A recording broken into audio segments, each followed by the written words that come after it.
아름다움을 감출 수가 없습니다.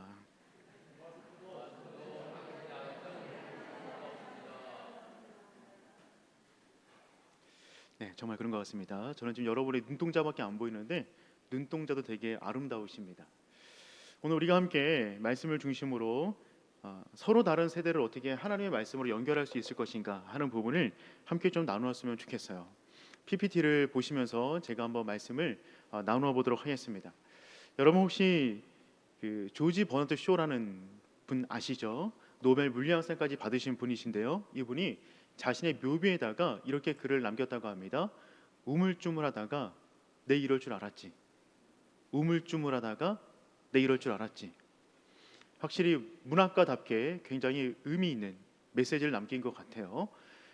마치 이 묘비를 바라보는 사람들이 내 인생 간에 소중한 것이 무엇이며 지금 내가 그 일을 어떻게 감당해야 될 것인가 하는 굉장히 도전적인 웃음을 띠는 메시지를 던지는 것이라고 생각이 되어집니다. 그럼 여러분, 여러분의 인생의 마지막 날에 여러분의 자녀들 앞에 두고 가족들 앞에 두고 여러분은 어떤 말씀을 마지막으로 남기시겠습니까?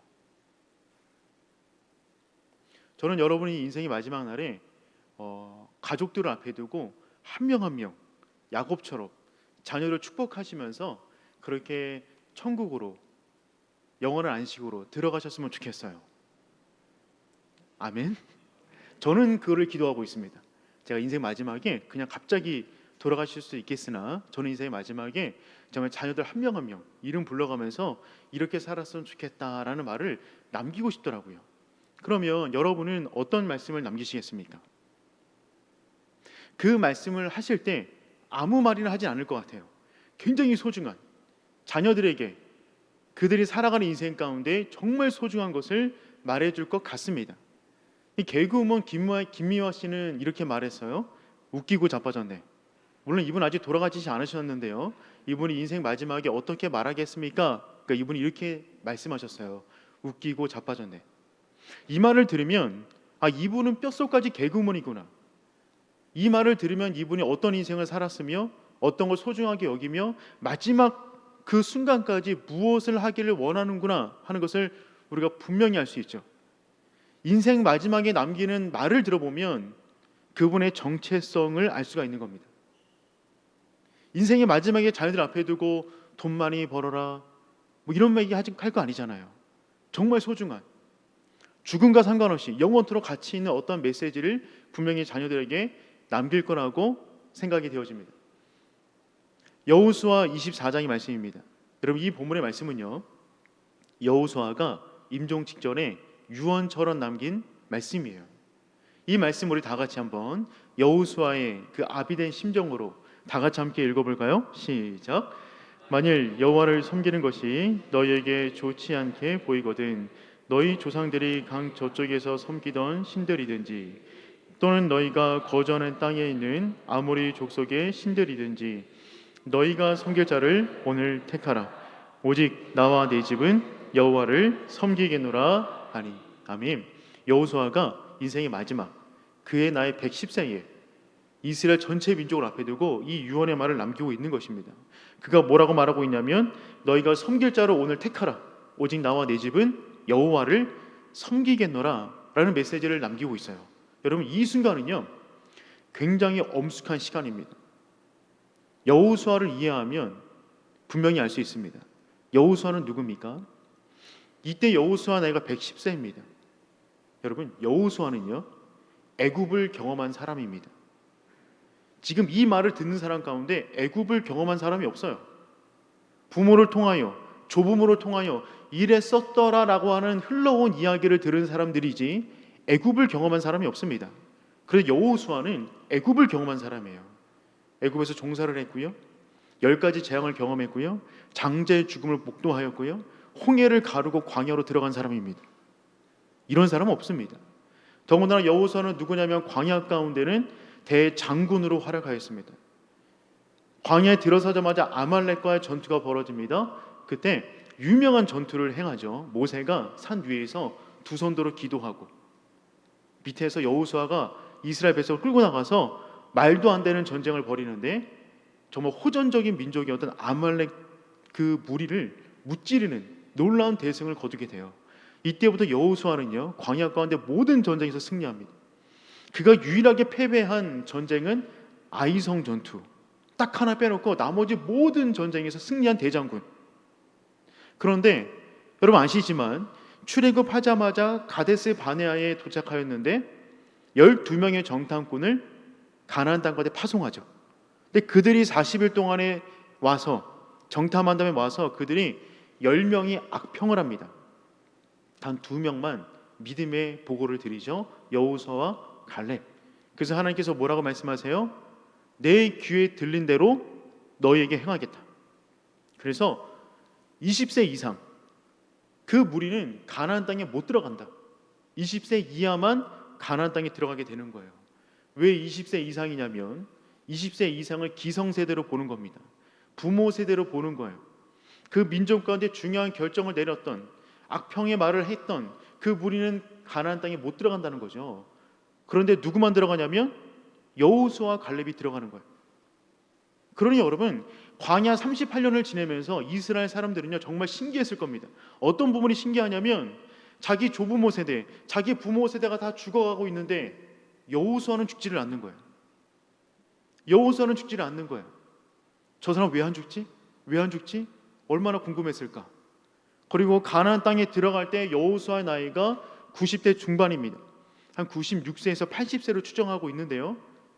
백발의 대장군이에요. 불세출의 영웅. 그가 이스라엘 백성 이끌고 가나안 땅에 들어가는데 나머지 이스라엘 백성 가운데 가장 나이가 많은 사람이라고 한들 50대입니다. 나이가 적어도 40세 이상이 차이 납니다. 그런 여호수아는요 그 모습 자체가 신비로운 인물인 거예요. 저 사람 누구지? 저 사람 왜 안 죽지? 가나안 땅에 들어갔어요. 7족속을 15년 이상 정복 전쟁을 벌이면서 나라들을 다 무찔러 버립니다. 그리고 110세가 되었어요. 이제 여호수아가 사람들을 모아놓고 마지막 말을 남기는 거예요. 사람들은 궁금했겠죠. 아, 저분이 정말 죽을까? 저분의 인생의 마지막 말은 무엇일까? 애굽과 광야와 가나안 땅에서 대장군으로 살았던 저 사람은 인생 마지막에 어떤 말을 남길까? 그는 이런 말을 남기는 거예요. 너희가 섬길 자를 오늘 택하라. 오직 나와 내 집은 여호와를 섬기겠노라. 여러분 이 말에 누구도 다른 말 못합니다. 백성들이 아멘 아멘 합니다. 누가 감히 그 앞에서 우리 섬기지 않을래요? 그런 말 하겠어요? 그 엄청난 엄숙한 그 자리에서 말이죠. 사람들은 우리 집도 그러하겠습니다. 우리 가문도 그러하겠습니다라는 고백을 하죠. 그런데 얼마 가지 않아서 이상한 모습이 나타나는 것을 우리는 알 수 있습니다. 여호수아 24장 31절 말씀이에요. 여호수아 24장 31절 말씀. 다 같이 한번 읽어볼까요? 시작. 이스라엘이 여호수아가 사는 날 동안과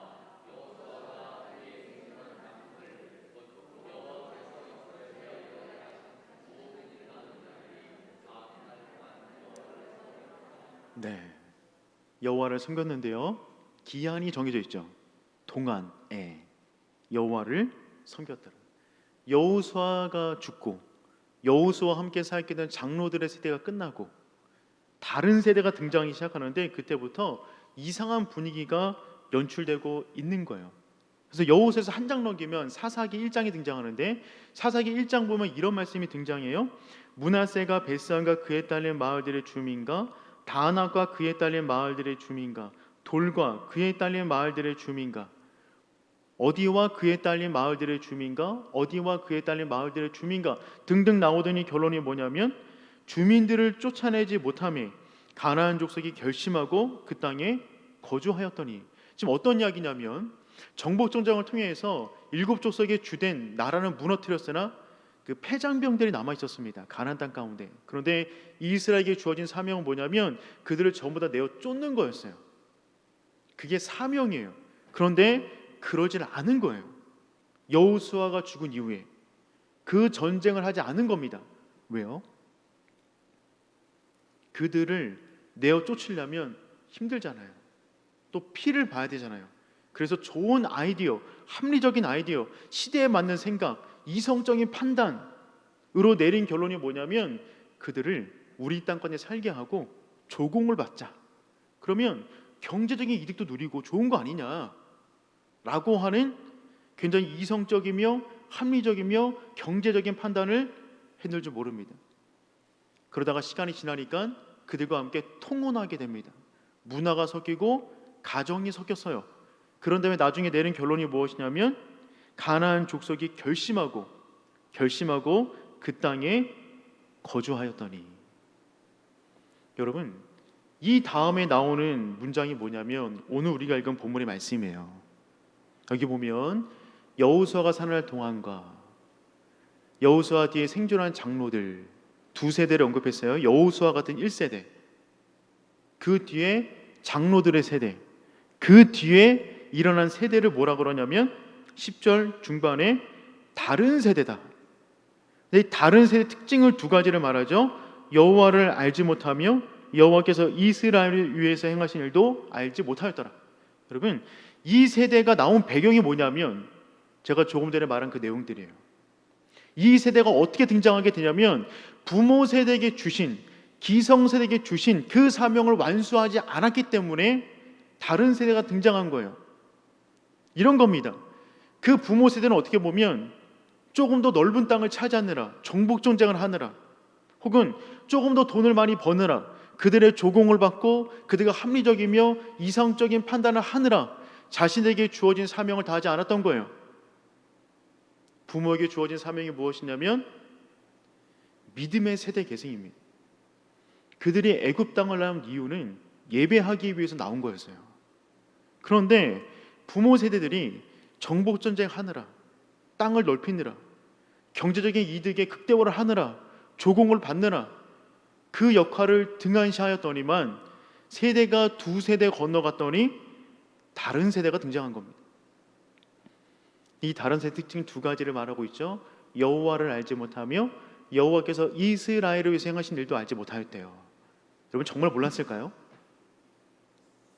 아니요. 이들은 여전히 예배하는 사람들입니다. 이들은 여전히 예배하며 율법을 읽는 민족이에요.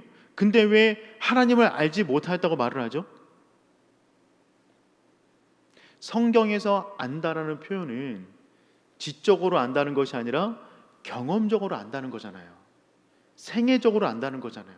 이들은 지식으로 알고 있었어요. 들은 게 많아요. 문제는 뭐냐면 생애적으로 부딪혀서 하나님을 경험해 본 적이 없는 거예요. 여러분, 지금 한국의 기독교 교육의 가장 큰 문제는 무엇이냐면 머릿속에 하나님에 대한 지식과 정보만 너무 집어넣는 것이 문제인 것입니다. 여러분, 지식과 정보를 계속해서 집어넣으면 머리가 어때요? 아파요. 그래서 이 머리를 공략하는 교육을 어떤 교육이라고 그러죠? 골 때리는 교육. 정말 골 때리는 교육입니다.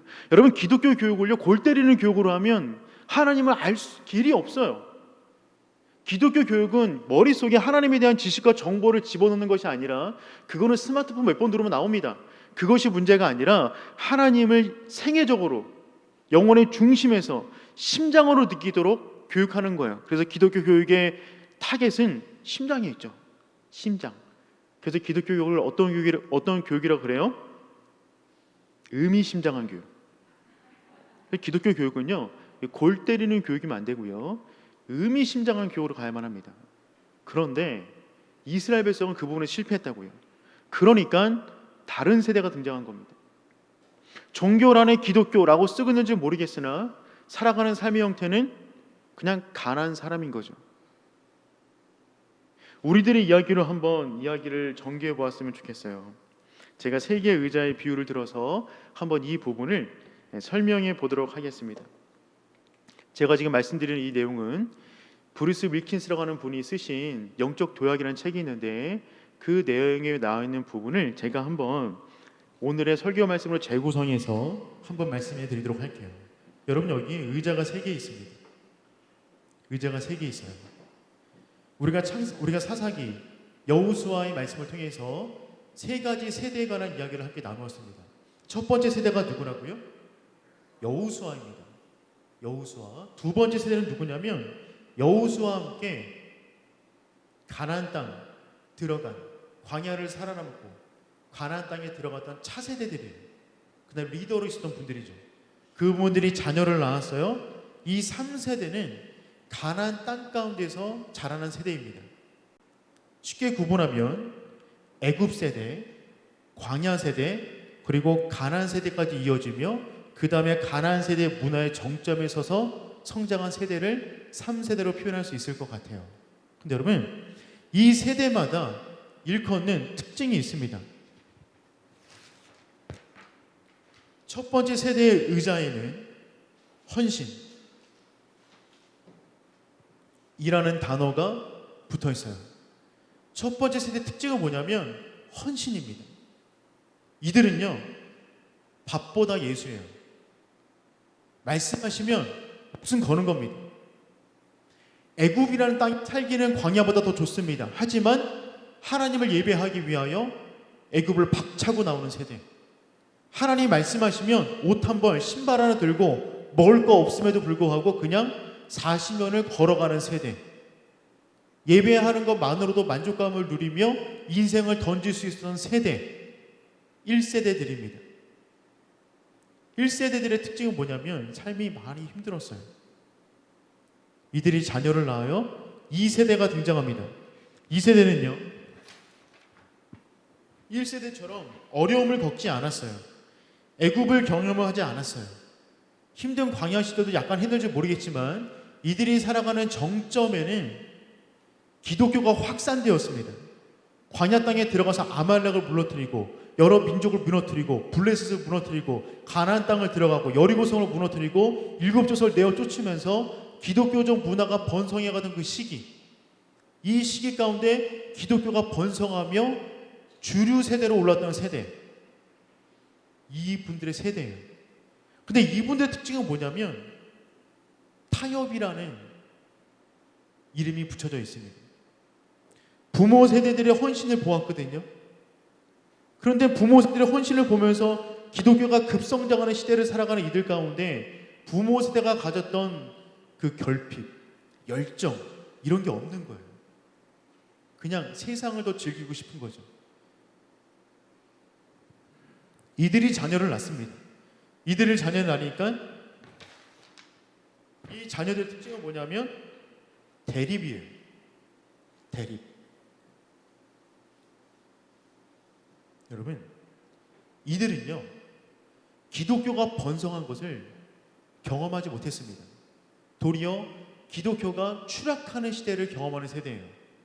가나안 땅에 들어가서 얼마 시간이 지나지 않자 문화가 섞이고 기독교적 문화라는 것이 다 꺾였죠. 가나안 땅의 문화가 이들 가운데 들어오게 되면서 이들은 더 이상 고민하지 않아요. 이들의 목적은 뭐냐면 그 땅 가운데 그냥 생존을 넘어서서 번성해 나가는 것이 그들의 인생의 주된 목표인 거예요. 그렇게 놓고 보니까 헌신의 세대, 이분들은 하나님을 자신의 인생의 중심에 모셔놓고 삽니다.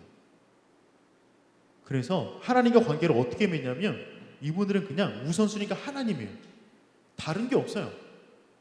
인생의 중심, 사업의 중심, 가정의 중심에 하나님을 모셔놓고 자기의 자리를 이쪽으로 둡니다. 말씀하시면 그냥 아멘하고 가는 거예요. 순종하고 가는 거예요. 보시니 자신들이 밟는 모든 땅 가운데 예배의 씨앗을 뿌리는 겁니다. 하나님을 예배하는 자로 살아가는 거죠. 이분들은 우선순위가 분명해요.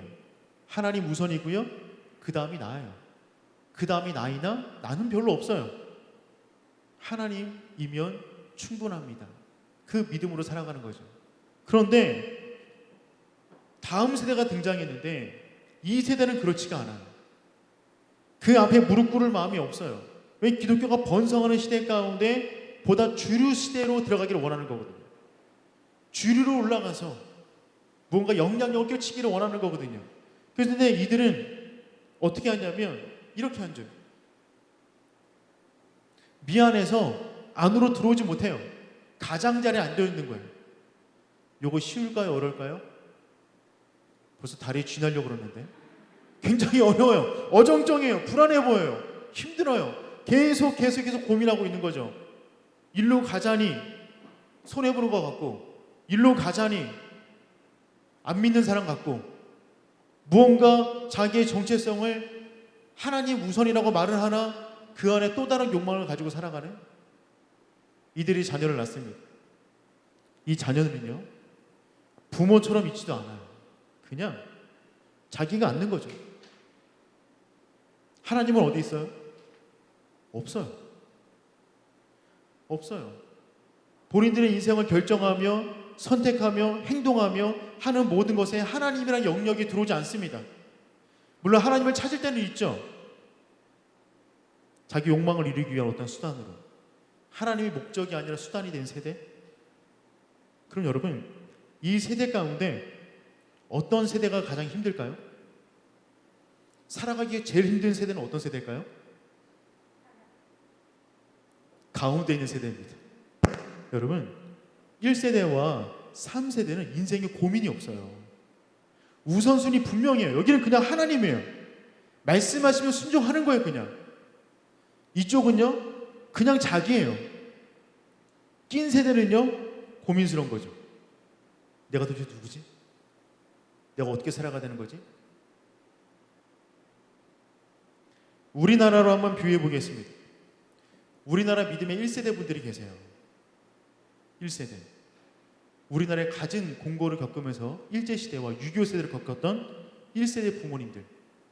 그분들의 믿음은요, 그냥 헌신이었습니다. 죽음을 가까이서 경험한 세대들이잖아요. 늘 예수천당 불신주, 주일 성수에 대한 목숨 거는 열정, 뜨거움이 있으셨어요. 뿐만 아니라 그 나라의 빈곤과 어려움을 극복하기 위해서 정말 열심히 사셨던 세대들, 1세대죠. 2세대가 등장합니다. 베이비 붐과 X세대 등장하는 거죠.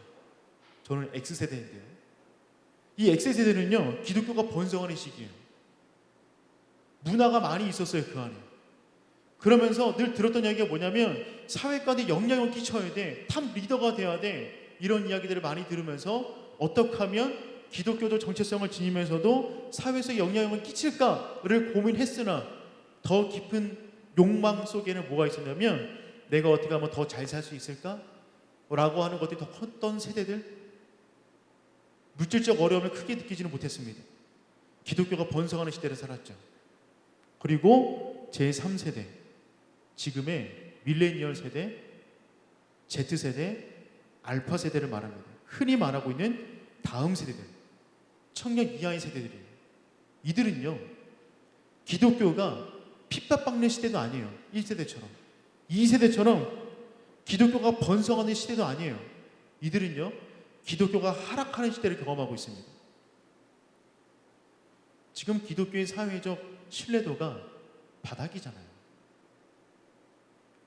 기독교를 비난받고 있는, 기독교가 비난받고 있는 시대 가운데 살아가는 세대들. 더군다나 이들은요, 특별히 우리나라의 경우 다음 세대의 그 비율이 정말 심각할 정도로 많이 망가진 세대를 살아가고 있어요. 근데 여러분, 1세대, 2세대, 3세대인데요. 가만히 있으면 어떤 현상이 벌어지냐면 가만히 있으면 이쪽으로 가게끔 되어 있습니다. 신앙이라는 게 그래요. 가만히 있으면 무조건 이쪽으로 가요. 이쪽으로 올라가려면 시대를 거슬러야 됩니다. 문화를 거슬러야 돼요. 하나님 말씀 붙잡아야 돼요. 그 힘을 집어넣어 줘야 돼요. 어떻게 그게 가능할까요? 그게 이 5월달, 가정의 달에 우리 어린이 주일도 있고 부모 주일도 있고 교사 주일도 있는데 이 세 대상이 다 고민해야 될 굉장히 중요한 문제라고 생각이 되어집니다.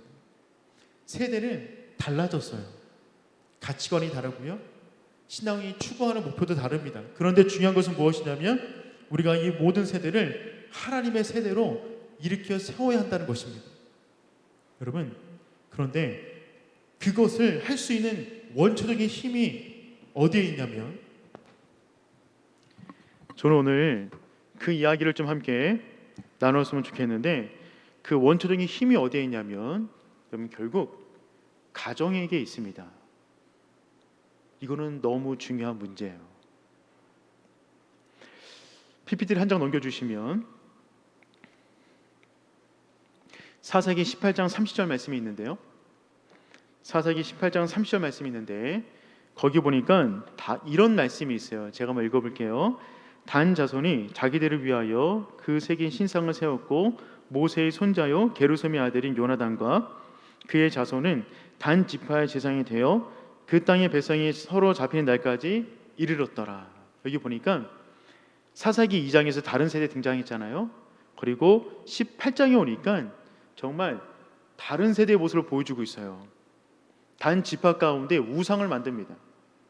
그래도 안 되는데 우상을 만들어서 그 우상 앞에 자기네 집의 복을 빌어줄 이 사이비 제사장을 돈으로 매수해요. 그것도 이상하잖아요. 그런데 한 사람의 제사장으로 그 집안 가운데 들어가는데 그 사람이 누구라고요? 모세의 손자요 게르솜의 아들인 요나단입니다. 모세 1세대, 게르솜 2세대, 3세대 요나단. 믿음의 세대 계승은 하나님께서 이스라엘 백성을 뿐만 아니라 우리 모든 하나님 믿는 가정까지 주신 가장 중요한 사명입니다. 그런데 모세 집안 역시도요, 몇 세대 건너가니까 굉장히 안 좋은 모습 벌어졌어요. 이스라엘의 대왕이 누구예요? 다윗 1세대, 2세대 솔로몬 흔들리죠. 3세대 나라가 갈라졌습니다. 믿음의 세대 계승, 가정 안에서 신앙의 유산을 넘겨주는 것, 그것은 부모들이 인생 마지막에 눈을 감고서라도 외쳐야 하는 굉장히 중요한 사명이고 소명인데 우리는 그 부분에 있어서 너무나 많이 낀 세대들 속에서 많이 흔들리고 어려워하는 모습을 느끼고 있는 거죠. 여러분, 세대는 정말 다양해졌습니다. 더군다나 지금 세대 가운데 정말 많은 세대가 함께 한 지붕 아래 공존하고 있어요. 우리의 다음 세대는 정말 완전히 다른 세대예요. 이들은 그냥 태어날 때부터 그냥 스마트폰입니다. 그냥 스마트폰이 외부적 기계가 아니라 내부 안에 있는 장기 같은 존재들이에요. 여러분, 실제로 우리나라 그 스마트폰에서 쓰여지는 그 어플 가운데 가장 많이 소비되는 어플은요, 다 전화할 때 아이들 겁니다. 부모님들이 그냥 틀어주는 거예요.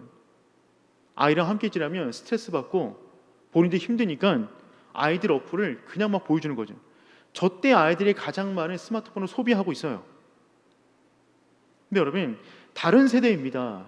그래서 우리나라 기독교 정말 위험합니다. 숫자도 정말 많이 줄고 있어요. 근데 제가 지금 말씀드리고 싶은 것은 숫자가 준다 이런 거는 더 이상 말씀드리고 싶지도 않아요. 왜냐하면 그거는 이미 정해진 미래예요. 오래된 미래, 정해진 미래거든요. 제가 말씀드리고 싶은 위기는 뭐냐면 믿는 바 내용이, 핵심이, 현상이 세상과 닮아가고 있다는 데 있습니다.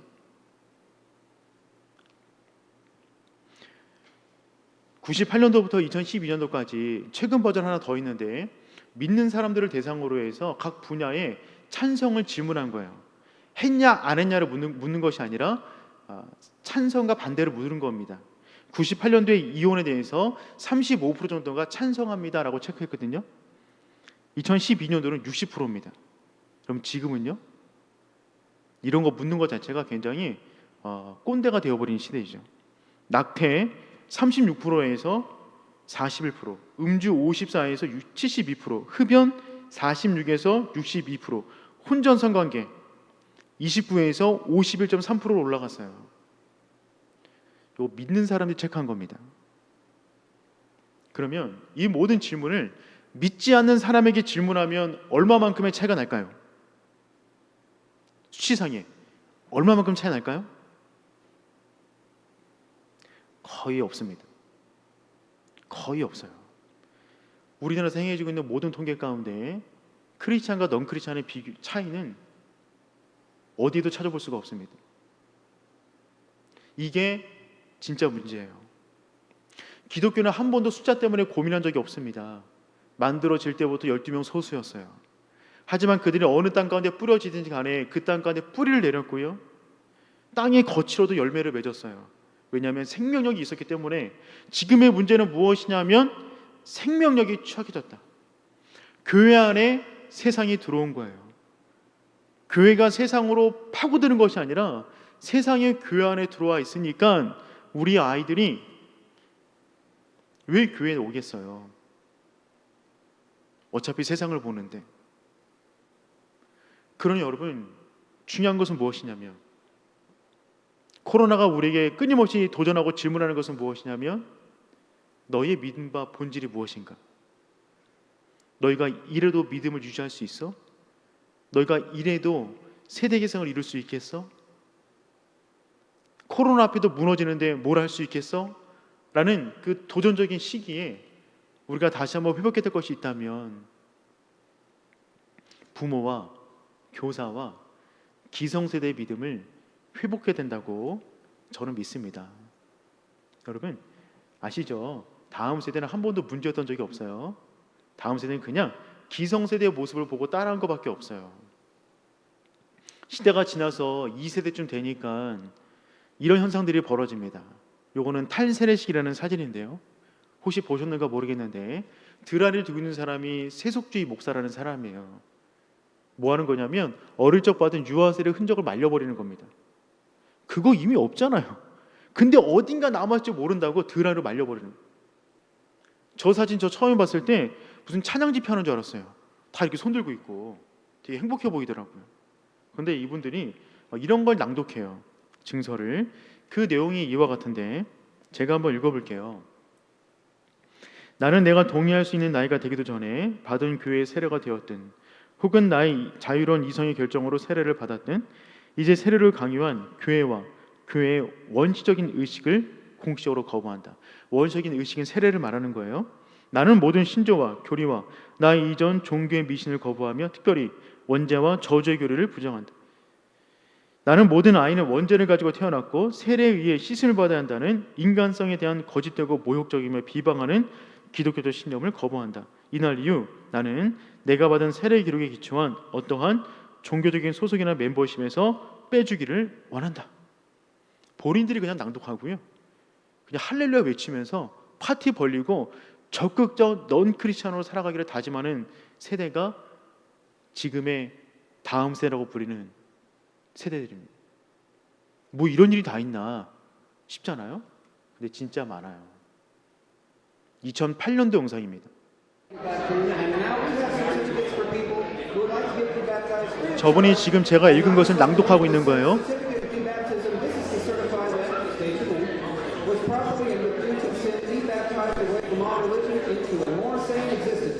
The debaptism ceremony took place at the 2008 Texas Freak Out Convention on Sunday, October 26, 2008 at St. Louis Hall in Austin, Texas.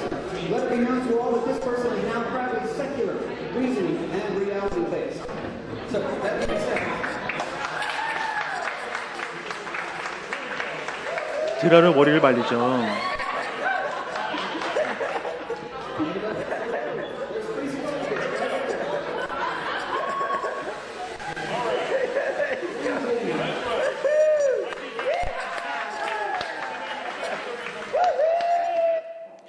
굉장히 긴 영상인데 다 보면 굉장히 가슴 아픕니다. 유튜브에 탈세례식 내자치면 이런 거 수백 개 뜹니다. 2008년도 영상이에요. 여러분 기독교 역사를 보시면 아시겠지만 유럽교에서 벌어진 일이 10년 지나면 미국 교회 안에 벌어집니다. 미국 교회 안에 일어난 일이 10년 지나면 한국 교회 안에 벌어졌거든요. 2008년도 영상인데 어디선가 하고 있을 것 같아요. 여러분 이들이 지금 뭐 하고 있는 거냐면 유아세례의 흔적을 말리고 있는 거예요. 그럼 무슨 얘기예요? 믿는 집안에서 자랐다는 얘기예요. 어느 순간 자신의 믿음을 적극적으로 표현할 나이가 되었을 때 적극적으로 난 믿지 않아 라고 나오는 젊은 사람들이 많아졌다는 거죠. 젊은이들이 이런다면 한국에서는요, 이런 것도 있어요. 정말 보고 가슴 아팠는데, 있잖아 나는 개멍청이야 낮에 갔던 길은 밤에 못 가게 멍청이야 우리 집 강아지도 나보다는 길을 잘 찾아 나는 우리 집도 못 찾아가 개멍청이야 나는 길치에다가 몸치 거기에 음치까지 모아놓은 몸뚱아리야. 특히 대가리는 의미 없어 장식품이야. 이제 내 차례는 끝났으니 사요나라야. 대가리 받고 자살하자. 이게 제목이에요. 대가리 받고 자살하자. 대가리 받고 자살하자. 대가리 받고 자살하자. 네, 자살송이라는 거거든요. 벌써 나온 지가 한 3, 4년 됐는데요. 아이들이 이야기를 이 노래를 듣고 낄낄거리면서 좋아합니다. 나는 식충이다, 멍청이다. 그러면서 자신들의 인생을 스스로 비관하며 살아가는 거죠. 그냥 점수와 성적으로 자신의 인생을, 과거를, 현재를, 미래를 그냥 예단하고 그렇게 살아가는 세대. 여러분, 이런 일이 왜 일어날까? 가만히 보면 역시 결론은 다시 한번 말씀드리지만 우리들의 책임인 것 같습니다. 교육은 무릎으로 하는 거라고 믿습니다. 교육은 머리로 하는 게 아니고요, 무릎으로 하는 것입니다. 그리고 살아가면서 느낀 것은 무엇이냐면, 세상이 아무리 흔들려도요, 가정이 흔들리지 않으면 우리 아이들의 믿음을 지켜낼 수 있겠더라고요. 문제가 무엇이냐면, 세상은 정말 살기 좋은데 가정이 흔들려 버리면 우리 아이들의 믿음을 지켜낼 수가 없습니다. 그래서 교회 사역의 핵심은, 교육부 사역의 핵심은 어떤 것이어야 되냐면, 가정을 살리고 부모의 기능을 되살리는 그 사역으로 가는 것이 맞습니다. 이거는 너무나 중요한 문제예요. 그동안에 부모님들이 자녀 교육을 부모들이 하시는 것이 아니라 너무 많이 위탁하셨어요. 진로 진학은 학교에다 맡겼고요, 아니면 학원에다가. 신앙 교육은 그냥 교회에다가 보내는 것으로 끝내셨어요. 가정 안에서 어떤 교육도 하지 않은 거예요. 그런데 부모에게 주어진 가장 큰 기능은 무엇이냐면 교사로서의 역할인데, 그 역할을 하지 않는다는 거죠. 우리 아이들을 지켜낼 수가 없어요. 다시 말씀드리지만 기독교 교육은 골 때리는 교육이어서는 안 됩니다. 의미심장한 교육이어야만 합니다. 그런데 기독교 교육의 가장 골 때리는 지점이 어디냐면, 그렇게 살아가는, 배운 바대로 살아가는 기성세대를 보지 못하는 데 있어요. 여러분, 그렇죠? 아이들이 교회 와서 뭔가를 배워요, 말씀도 들어요, 성경 공부해요. 그런데 그렇게 살아가는 사람 못 봐요. 그럼 아이들이 어떻게 복음을 이해할 수 있을까요? 이해할 수 없어요. 더군다나 여러분, 한국 교회는요, 가족 종교입니다. 한국 교회는 종교 비율을 따지자면 70% 정도가 부모를 통해서 예수를 믿게 돼요. 가족을 통해서 예수를 믿게 돼요. 가족 외에 다른 사람 통해서 전도돼서 예수님 믿는 사람은 30%가 채 안 됩니다. 무슨 얘기냐면, 가정 안에서의 믿음이 자녀들에게 그대로 넘어갔는데, 그때 우리가 어떻게 행동하냐에 따라서 우리 아이들의 믿음이 큰 영향을 받는다는 거예요. 여러분, 한 표를 보고 저는 정말 깜짝 놀랐는데, 티모시 폴 존슨이라는 분께서 미국에 믿음 좋은 4만여 부모를 대상으로 조사했거든요. 믿음 좋은 4만여. 이분은 주일날 봉사도 하고요, 심지어는 주일학교 선생님이세요. 질문했어요. 당신들 주중에 가정 안에서 자녀들과 신앙적인 활동을 어떤 걸 하시나요? 그 가운데 56%가 전혀 하지 않습니다. 56%. 주일날 그렇게 열심히 봉사하시는데 주중에 자녀들과 아무것도 안 한대요. 특별한 일이 있을 경우면 한다. 23%. 이거 뭐 성탄절 이럴 때 한다는 거예요. 합치면 80% 정도가 아무것도 안 한대요. 교회에서는 정말 열심인데 가정에서는 또 다른 모드로 살아가는 거죠. 요즘 부캐가 유행해. 부캐, 부수 캐릭터. 장소에 따라서 다른 모습으로 살아가는 거예요. 그 미국이니까 그렇지 않습니까? 라고 할 수 있는데요, 우리나라는 더 심각합니다. 코로나 터진 이후에 아이들에게 물어봤어요. 교회 왜 나오지 않니? 그 가운데 71%가 부모님이 반대해서예요. 71%가 부모님이 반대해서요. 그럼 가정에서 예배 잘 드리니? 그렇지도 않아요. 이게 지금 우리가 직면한 매우 심각한 상황입니다. 오늘 우리가 교사주일로 보내고 있잖아요. 교사인 저는 그렇게 믿습니다. 이 시대 가운데 우리를 교사로 세워주신 하나님의 분명한 뜻이 있다라고 믿습니다. 그리고 여러분만이 그 사명을 감당하실 수가 있습니다. 그것은 무엇이냐면 가정과 교회를 연결하는 거예요. 부모와 교사가 만나는 거예요. 그 방법이 아니고서는 우리의 다음 세대를 믿음의 세대로 키워낼 수가 없어요. 코로나 때문에 그렇지 않아요. 코로나 때문에 그런 것이 아니라 하나님이 설정하신 인간 성장의 원리가 그렇습니다. 하나님이 설정하신 인간 성장의 원리가 무엇이냐면 가정 중심으로 자녀들을 바꿔나가는 거예요. 아니 그러면 예수 믿지 않는 아이들은 어떻게 하죠? 그래서 그 아이가 중요하죠. 부모가 그 아이에게 주지 못했던 신앙적 유산을 본인부터 1세대가 되어 자녀들에게 넘겨주기 위하여 우리는 또 그 아이를 교육하는 겁니다. 또 하나, 부모가 믿지 않는 아이들 경우 교회가 그 아이를 영적으로 입양하여 그 아이의 영적 부모 역할을 감당하는 거예요. 그걸 누가 할 수 있죠? 교사분들이 하셔야만 합니다. 아멘. 교사주일인데 격려를 더 해야 되는데 부담을 한가득 안겨들어서 정말 죄송하지만 여러분 그게 우리의 사명이잖아요. 코로나 이전에 아이들이 교회에서 보내는 시간은 1년에 70시간이 채 안 됐습니다. 예배 1시간? 우리나라 평균 코로나 이전에 공과 공고 평균 시간이 16분이에요. 반면 가정에서 보내는 시간은요 3,000시간 이상입니다. 코로나가 터졌어요. 제가 있는 교회를 기준으로 2020년도 한번 계산해 봤거든요. 아이들이 교회에서 얼마나만큼 시간을 보내는가 보니까 30시간 1년에. 사회적 거리두기 때문에 잘 못 나오잖아요. 반면 가정에서는요 6,000시간입니다. 그럼 여러분 어디에 집중하는 것이 우리 다음 세대를 살릴 수 있겠어요? 분명하죠. 지금이 저로의 기회입니다. 지금 못하면 앞으로 진짜 못합니다. 지금은 그 누구도 하지 못했던 가정 안의 시간을 선물로 받았어요. 코로나로 인하여서 가족끼리 모일 수 있는 시간이 확보되었다고요. 근데 이때도 못하면 정말 그 다음은 상상하기도 어렵습니다. 여러분 원래 우리나라는요 들어올 때부터 가정 예배를 강조한 국가였습니다. 저희 한 집안의 이 집에 보면 이름이요, 다 이름들. 저희 부모님도 7남매시거든요. 다 모이면 좀 어마어마합니다. 우리나라 처음에 성경 잡지, 최초의 성경 잡지를 보면 성경 잡지 서문에 이 글이 있어요. 재산 유무, 지위 고하를 막론하고 가정 예배에 결단하라. 한번 해볼까요? 제가 가정 예배 그러면 결단하라 하는 겁니다. 하실 수 있겠습니까?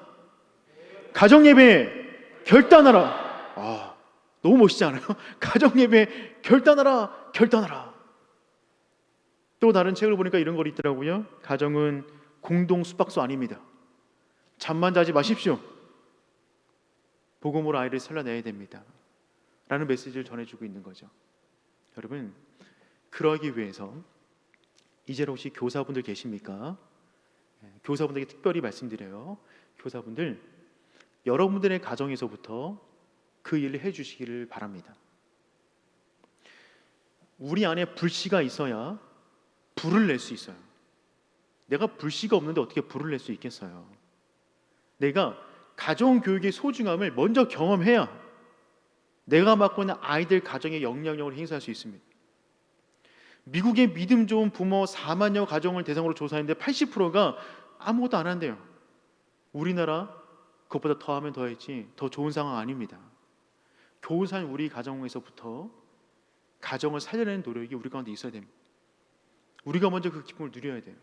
그러면 저는 확신해요. 어떤 교회든 교사 그룹의 가정이 회복되면 교회는 바뀝니다. 아이들도 바뀔 거예요. 이 가운데 부모님들 계십니까? 여러분 모이셔야만 합니다. 영적 대화를 나누셔야 되고요. 함께 기도하시면서 아름다운 믿음의 공동체를 만들어 갔으면 좋겠어요. 한 가지만 제 개인적인 이야기 한 가지만 말씀드리고 설교를 마무리 지려고 그러는데 저는 딸이 둘이 있어요. 중학교 2학년, 초등학교 6학년이에요. 저 사진은 아이들이 이제 유치원 때 모습이거든요. 오늘 제가 수요일에 마치고 집에 들어왔는데 아이들이 제 양복을 입고 있는 거예요. 제 양복 입고 제 넥타이 메고 손을 들고 아빠 무릎 꿇고 앉으래요. 피곤해 죽겠는데 무릎 꿇고 앉았어요. 근데 말도 안 되는 설교하고 있더라고요. 그러니까 제 흉내를 내는 거죠. 흉내를 내는 거예요. 근데 제가 정말 말도 안 되는 이야기인데 막 울림이 있더라고요. 아멘 아멘 했습니다. 그리고 아이들이 커서 목사가 되겠대요. 그래서 참 목사가 되면 좋겠으나 그것이 아니더라도 어디 가든지 말씀을 가리키는 사람이 되었으면 좋겠다라고 축복해 주었는데 그 옆에 있는 사진 있잖아요. 약간 이제 거렁뱅이처럼 옷 입고 있는 거. 그 제 와이셔츠인데 둘째가 조금 컸을 때 모습이에요. 둘째가 초등학교 1학년 때 집에 들어왔는데 또 이러더라고요.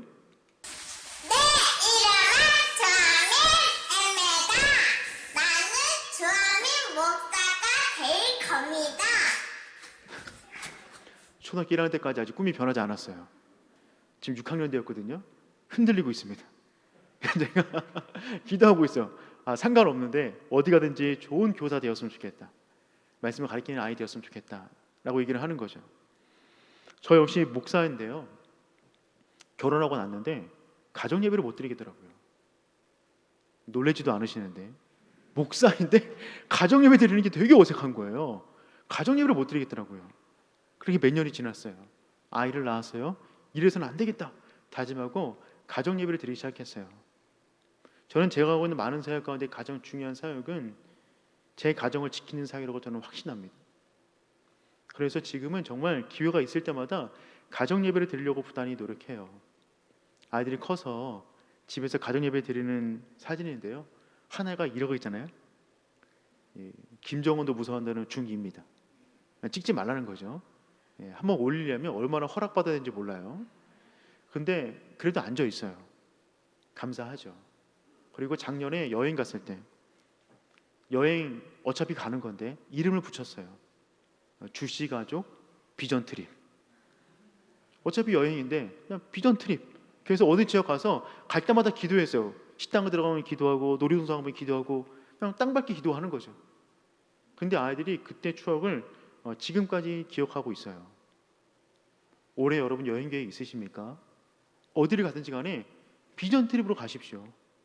그 지역 어디든지 간에 기독교와 관련된 유적지는 꼭 있습니다. 방문하시고 기도하시면서 아이들과 영적인 추억을 만들어 갔으면 좋겠어요. 저희 가족 단톡방이에요. 요즘 뭐 하고 있냐면 코로나 터진 이후부터 하고 있는데 하루에 5장씩 성경을 읽는 거예요. 스마트폰으로 녹음을 해요. 녹음. 그래서 카톡방에 올려요. 5장씩. 5장을 읽는데 얼마나 걸릴까요? 한 3분 걸립니다. 3분. 그런데 지금 거의 신약을 끝냈어요.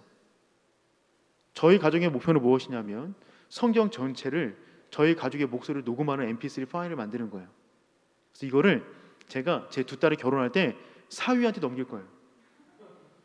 내가 너한테 집해줄 수 없는데 이건 주겠다. 그리고 그 아이가 아기 나면 제 손주들에게 넘기는 거죠. 그래서 믿음의 유산을 넘기는 겁니다.